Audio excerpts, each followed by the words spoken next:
SNX Marathi, Siddheshwar news express, सत्यासाठी SNX सोबत. जय श्रीराम. मी अखिल भारत कृषी गोवा सेवा संघ महाराष्ट्र सदस्य सुधीर बैरवाडे. काल मोहोळ येथे गोरक्षक कारवाईसाठी गेले असता पोलिसांना त्यांनी सोबत घेतले आणि जिथं गाया बांधल्या होत्या कत्तलीसाठी तिथे त्यांनी गेले असता पोलिसांसमोरच कसाईने गोरक्षकावर हल्ला केला.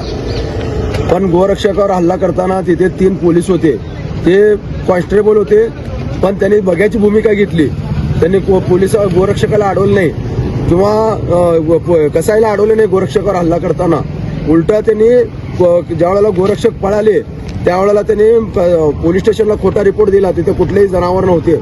मग प्रश्न हा आता उपस्थित होतो, तिथं जर जनावर नव्हते तर कसाईनं गोरक्षकावर का हल्ला केला, पहिला प्रश्न. मग हा खोटा रिपोर्ट त्यांनी पोलिसाला दिल्यामुळे आम्ही स्पष्टपणे पोलिसांना इथं SP साहेबांना मागणी केलेली आहे की त्या पोलिसांवर निलंबनाची कारवाई करा.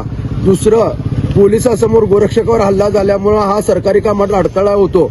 त्यामुळे सरकारी कामात अडथळा निर्माण झाल्यामुळे कलम 353 नुसार त्यांच्यावर गुन्हा दाखल करण्यात यावा, अशा प्रकारचे निवेदन आम्ही आज SP साहेबांना दिलेलं आहे.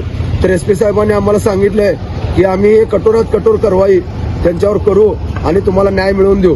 आम्ही साहेबांना आज साहेब जे SP साहेब जे आपल्या इथं बसलेले आहेत, कुलकर्णी साहेब, ते गोप्रेमी आहेत, पण ते केव्हा सुद्धा कसाईला पाठीशी घालणार नाहीत. महाराष्ट्रातलं एकमेव असं साहेब आहेत की त्यांना NPD लावली मोहोळच्या.